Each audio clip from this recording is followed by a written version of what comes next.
اللہ وبرکاتہ۔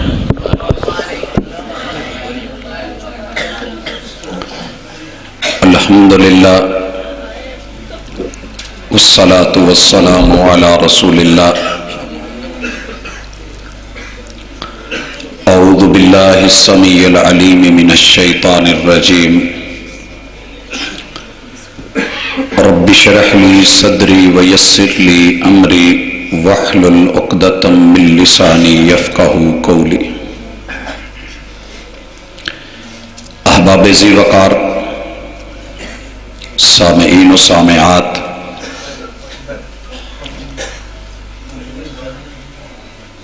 عقیدہ ختم نبوت کانفرنس کے سٹیج سے آپ کتاب و سنت کی دعوت سن رہے ہیں۔ میرے قابل صد احترام برادر اکبر سید ضیاء اللہ شاہ بخاری حفظہ اللہ تعالی تشریف فرما ہے۔ میں اس وقت شاید یہاں نہ بیٹھا ہوتا، نیچے بیٹھ کے گفتگو سن رہا ہوتا۔ مجبوری ہے، اپنی ایک عزیزہ اس وقت کارڈیالوجی میں ہے فیصل آباد، اور مجھے شاید سیدھا ہی نکلنا پڑ رہا تھا تو بھائی کا فون آ گیا، تو آج کی ملاقات رہے گی بھی مختصر، میسج دینا، حاضری لگوانا مقصود تھی۔ بھائیو، اس وقت جس بہت بڑی پریشانی کو ہم فیس کر رہے ہیں وہ جھوٹ ہے، اور اس جھوٹ نے ہماری دنیا بھی خراب کر دی ہے اور ہمارے دین کے اندر بھی آزمائش کھڑی کر دی ہے۔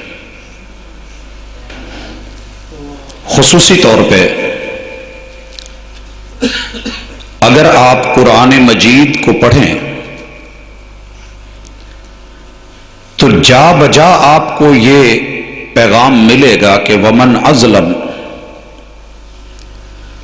دنیا میں اس انسان سے بڑا ظالم کوئی نہیں جو اللہ پر جھوٹ باندھتا ہے اور افترا لگاتا ہے۔ مگر آپ اور میں دیکھ لیں، عام شخص تو بہت دور کی بات ہے، منبر و محراب پہ تشریف رکھنے والے اور براجماں ہونے والے علماء، انہوں نے رب کے ذمے جو چیزیں لگا رکھی ہیں، الامان والحفیظ، یہودیوں نے رب پہ جھوٹ باندھا کہ اللہ کا بیٹا عزیر ہے۔ اللہ نے کتاب اللہ میں ان کی درگت بنائی، وقالت الیہود عزیر ابن اللہ۔ عیسائیوں نے اللہ کو کہا کہ وہ مریم کو اس نے بیوی بنایا ہے اور عیسیٰ اس کے بیٹے ہیں۔ اللہ نے ان کا جھوٹ اور ان کا پول کھولا اور کہا کہ لقد کفر الذین قالوا ان اللہ ثالث ثلاثہ۔ اللہ پر جھوٹ باندھے جاتے رہے، مگر یہ سلسلہ رکا نہیں، تھما نہیں۔ آپ کو کہا گیا کہ محبوب ان کو کہہ دو قل هو اللہ احد، رب پہ جھوٹ نہ باندھو، وہ اکیلا ہے۔ اللہ الصمد، وہ کسی کا محتاج نہیں، وہ بے نیاز ہے، ساری دنیا اس کی محتاج ہے۔ لم یلد، نہ وہ بیوی کا محتاج، نہ بیوی کی خواہش، نہ بیوی کی چاہت، نہ بیوی کی تمنا، نہ اس کی بیوی ہے۔ لم یلد، نہ اس کی اولاد، نہ اولاد کی تمنا، نہ وہ اولاد کا محتاج، نہ اسے اولاد کی ضرورت، نہ نسل چلانے کے لیے ناموں کی ضرورت۔ سچ بات یہ ہے، ان کو کہہ دو ولم یولد، نہ باپ کا محتاج، نہ ماں کا محتاج، نہ ولادت کا محتاج، نہ جنم کا محتاج، نہ نام لینے کے لیے وہ والدین کا محتاج، اور دنیا کا جھوٹ ننگا کر کے دکھا دو۔ سچ یہ ہے کہ اللہ کا کوئی ساجی بھی نہیں، وَلَمْ يَكُنْ لَهُ كُفُوًا أَحَدٌ، کوئی پارٹنر نہیں، کوئی حصے دار نہیں، کوئی شریک نہیں. یہ سچائی آج دنیا سے چھپائی جا رہی ہے.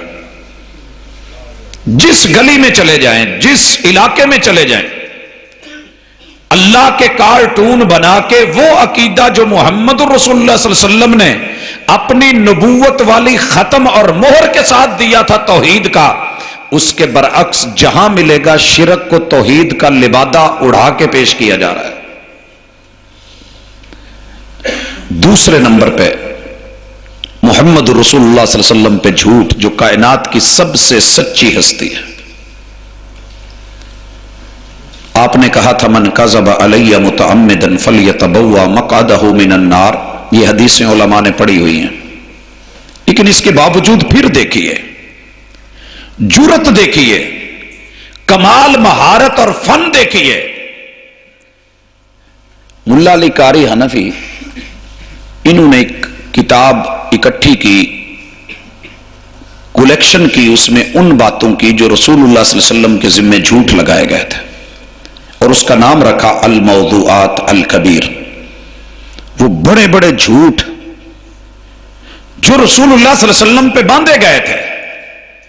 اب میرے یار نے کمال کی ماشاءاللہ مداری اور کمال کی اس نے جو ہے ہاتھ کی صفائی دکھائی، اور کہنے لگا جی موضوعات شریف میں یہ حدیث موجود ہے، دلیلیں دے دے کے، حوالے دے دے کے کہہ رہا ہے کہ اللہ نے مجھے اپنے نور سے بنایا ہے، اور سب سے پہلے میرا نور بنا ہے، آپ نہ ہوتے تو ہم کائنات نہ بناتے. اب آپ کبھی غور کریں، گجرانوالا کے کسی گٹر پہ کستوری کا لیپ کر کے، اوپر خوشبو چھڑک کے، اس کی گندگی کو کسی پلیٹ میں ڈال کے آپ کسی کو کہیں کہ جناب یہ مواد شریف گٹر شریف سے لیا گیا ہے. یعنی موضوعات الکبیر، بڑے بڑے جھوٹ، من گھڑت باتیں اور روایتیں جو محمد رسول صلی اللہ علیہ وسلم کے ذمے لگائی گئی، کتنی جرت اور دلیری کے ساتھ ان کو شریف کہہ کے ہم محمد رسول صلی اللہ علیہ وسلم کے ختم والے مہر والے عقیدے کو جھٹلا کے مد مقابل میں وہ چیزیں پیش کرتے ہیں کہ جس میں الامان والحفیظ. اس پہ بے شمار سینکڑوں مثالیں دی جا سکتی ہیں. لیکن ایک بات یاد رکھیں، اللہ کی حیا ضروری ہے اور وقت کے پیغمبر سے وفا ضروری ہے. رب کی حیا یہ ہے کہ رب پہ جھوٹ نہ باندھا جائے. وَمَنْ أَصْدَقُ مِنَ اللَّهِ حَدِيثًا. اور وقت کے پیغمبر سے وفا کا تقاضا ہے، جو انہوں نے پیور دیا ہے وہ لیا جائے، جو خالص دیا ہے وہ لیا جائے. الا للہ الدین الخالص. اس جھوٹ کا نتیجہ یہ ہے کہ ہماری دنیا میں بھی ملاوٹ ہے اور ہماری آخرت میں بھی ملاوٹ، دین میں بھی ملاوٹ ہے. اب دیکھیے رسول اللہ صلی اللہ علیہ وسلم منڈی میں جاتے ہیں، بازار میں ایک ڈھیر لگا ہوا ہے اناج کا، اس میں ہاتھ ڈال کے جب دیکھتے ہیں تو اندر گیلا ہے. آپ علیہ الصلوۃ والسلام انسپیکشن فرماتے ہوئے پوچھتے ہیں یہ کیا ہے؟ اس نے بتایا جی اس کو بارش پڑی تو یہ گیلا ہو گیا. آپ نے کہا کہ آپ نے یہ بتایا کیوں نہیں، اس کا نچلا حصہ اوپر کیوں نہیں کیا؟ اور کہا من غشنا فلیس منا. جو ملاوٹ کرتا ہے ہمارے ساتھ وہ میرا امتی نہیں ہو سکتا. اب میں اور آپ محمد الرسول اللہ صلی اللہ علیہ وسلم پہ کس قدر، حالانکہ انصاف تو یہ تھا کہ جس نے بھی کلمہ پڑھا ہے وہ محبوب پہ جھوٹ نہ بولے، ان کے ذمے جھوٹ نہ لگائے، اپنی طرف سے کسی کی کہی ہوئی بات کو آپ کا نام نہ لے. جس محبوب نے نیت ہمیں سکھائی ہے، ایک چھوٹی سی مثال ہے، جس نے ساری زندگی نیت سکھائی ہے، انما الاعمال بالنیات کا درس دیا ہے، اس ہستی نے لائف ٹائم کوئی بھی ایک صحیح سند اگر مل جاتی، دنیا کی 17 مشہور فقہوں کو جو اس وقت رائج ہیں، ان اماموں میں سے کسی ایک امام سے صحیح سند مل جاتی تو بات تھی. لیکن جب ایسا کچھ ملا نہیں، پھر ہم کتنے دھڑلے کے ساتھ کہہ دیتے ہیں کہ جناب ایسے ہے. محمد رسول صلی اللہ علیہ وسلم نے جو ترتیب دی ہے ہمیں وہ ترتیب اچھی نہیں لگی. آپ نے کب کس چیز کو لیا ہے؟ ہمارے ہاں ایک دوست ہیں، بزرگ بھی ہیں، دوست بھی ہیں، عالم بھی ہیں، تو انہوں نے صبح ناشتہ نہیں کیا تھا، دوپہر کا کھانا بھی نہیں کھایا تھا، تو پروگرام تھا، کہنے لگے جی آؤندے پہلے میرے کھانا کھوانا جی. ہم نے کہا جی ویلکم، آپ تشریف لائیں، پہلے کھانا ہوگا بعد میں انشاءاللہ پروگرام ہو جائے گا. میں نے دوستوں کو کہا جدو آن نہ تو انہوں نے پہلے چاہ دیا جائے. اب آتے ہی چائے رکھ دی. کہنے لگے یار کھانا لے آؤ. کہنے لگے جی ساڑھے اتنے رواج ہے کہ پہلے چاہ پلائی دی. میں تھوڑے رواج نو کی کرا، میں پی کے بھوک مارنی ہے. میری ترتیب یہ ہے کہ چائے بعد میں ہونی چاہیے، پہلے کھانا ہونا چاہیے. وہ برداشت نہیں ہوا. محمد رسول صلی اللہ علیہ وسلم کی اذان کی ترتیب یہ تھی کہ درود پاک بعد میں ہے. میں اپنی چیزوں کے اوپر تو لڑ جاتا ہوں، لیکن محمد کریم علیہ الصلوۃ والسلام کی ختم والے مور والے وہ نبوت والے دین کو اور طریقے کو اور انداز کو اور ترتیب کو میں لینے کے لیے گوارا نہیں کرتا. میں ساری زندگی اپنے آپ سے بھی جھوٹ بولتا رہتا ہوں، دوسروں کو بھی کہتا رہتا ہوں حرج کیا تھا. ایسے نہ کیا کریں. اور تیسرے نمبر پہ جب ہم نے رب اور رسول کے اوپر جھوٹ باندھنے میں کمی نہیں چھوڑی، حیا اور وفا نہیں دیکھی، تو پھر ہمارے رشتوں کے اندر بھی بڑے جھوٹ آ گئے.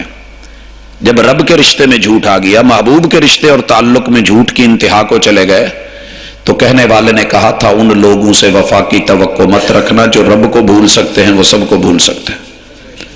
ان لوگوں سے وفا کی توقع مت رکھنا جو نبی کو بھول سکتے ہیں وہ سبھی کو بھول سکتے ہیں. اور نتیجہ کیا نکلا ہے؟ ہم آپس میں جو رشتے کرتے ہیں اس میں ہم نے 100 جھوٹ رکھے ہوئے ہیں. شکل کچھ اور ہوتی ہے. یہ بیوٹی پارلرز آپ کیا سمجھتے ہیں ہمیں حسن دیتے ہیں؟ یہ شکل نہیں بگڑتی. ہم ساری زندگی سیرت بناتے رہے، کچھ لوگ بازی جیت گئے صورت سوار کے. ہاں یہ جھوٹ کے عناصر. پھر چیز کچھ اور ہے، پیش کچھ اور ہو رہی ہے، دیا کچھ اور جا رہا ہے، بتایا کچھ اور جا رہا ہے. فیکٹریاں اپنے نام بتائی جا رہی ہیں، زمینیں اور پراپرٹیز بتائی جا رہی ہیں. بعد میں جب پوچھتے ہیں طلاق ہو گئی، بیٹی روتی ہوئی ابو کے پاس آئی، پاؤں پڑ گئی. بیٹا کیا ہوا ہے؟ تو لوٹ آئی ہے، تو عدالت میں چلی گئی تھی. کہنے لگی ابو ہے تو لطیفہ لیکن میرے معاشرے کی پوری عکاسی کرتا ہے. کہتے بابا وہ جو اس کے پاس گاڑی تھی نا وہ رینٹ کی تھی، اور جو مکان تھا نا وہ دوست کا تھا، اور وہ جو ڈگری تھی نا وہ جی سی فیصلہ آباد کی تھی. یہ لکھا ہوا باقاعدہ لوگوں نے میسجنگ کی ہوئی ہے. کیوں؟ جب ہمیں اعتماد ہی نہیں رہا اللہ اور اس کے رسول پر، آپس میں رشتوں میں ہم نے کیا کیا جھوٹ نہیں بولے. پتا ہوتا ہے بیٹا شادی کے قابل نہیں، پھر کر دیتے ہیں. معلوم ہوتا ہے کہ بیٹی شادی کے قابل نہیں، پھر کر دی جاتی ہے. اور یہ ساری چیزیں جانتے ہوئے دھوکے دے کے فراڈ کر کے رشتوں کے اندر جھوٹ بول بول کے معلوم نہیں ہم کیا سے کیا کرتے رہتے ہیں. اور نتیجہ یہ ہے کہ پھر روتے ہیں. اس لیے محبوب کی جو مور ہے نا اسے مت بھلائیں. یہ ختم نبوت کا معنی صرف یہ نہیں کہ آپ پہ نبوت ختم ہوگی، اس کا معنی یہ ہے کہ آپ کی اتھارٹی، آپ کی دین، آپ کی تعلیمات، آپ کی سنت مطہرہ، آپ کی احادیث، آپ کا قول، آپ کا فعل، آپ کا عمل، آپ کا اسوہ، یہ حتمی ہے اور ہم نے اسی کو اپنانا ہے. اور اس کا نتیجہ دیکھ لیں. ہمارے اسٹوڈنٹس میں، اساتذہ میں، اکیڈمیز میں، اسکول و کالجز میں، یونیورسٹیز میں، میں ایک جگہ جاتا ہوں، ٹیچر اپنے بچوں کو بتا رہا ہے، مجھے کام تھا، اور بڑی ساری گالی نکال کے کہتا ہے اور میں نے رول نمبر آپ لوگوں کے ترتیب دلوا دی ہیں، ایک اچھا ایک برا، لیکن پھر بھی اگر کسی کو آبجیکٹو نہ آتی ہو تو پوری کلاس کو کروانی ہے. طریقہ میں بتا رہا ہوں، پکڑے بھی نہیں جاؤ گے. آپ لوگوں نے نا جس کو آتی ہے انگڑائی لے گا اور یوں کر کے نا انگڑائی لے کے دائیں ہاتھ سے بتانا ہے سوال کا نمبر کون سا ہے.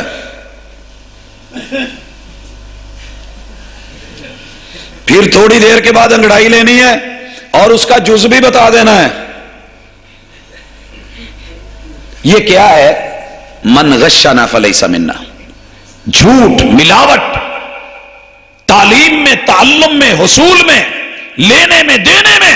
اور میں حرج ہی محسوس نہیں کر رہا. کتابوں کی کتابیں اور ماشاءاللہ سب کچھ، کاش مجھے کسی نے سکھایا ہوتا یا پڑھایا ہوتا یا میری تربیت میں شامل کیا ہوتا کہ یہ ایک لفظ جو ملاوٹ کر کے تو پوچھ رہا ہے یا بتا رہا ہے یا لے رہا ہے یا غلط طریقے سے اس کو ڈال رہا ہے، اس سے ملنے والا نمبر تیری ڈگری میں، اور تیری ڈگری تیری جاب، اور اس کے نتیجے میں تیری زندگی بھر کی کمائی بچوں کو حرام کھلانے والی چیز. لیکن مجھے کسی نے پڑھایا ہو تو پڑھایا ہے، لیکن مجھے ضرورت ہی نہیں، میں نے اس کو ضروری سمجھا ہوا ہے. ہمارے کاروبار میں جھوٹ آ گیا ہے. محبوب علیہ الصلوۃ والسلام نے ہمیں تجارت بھی سکھائی ہے.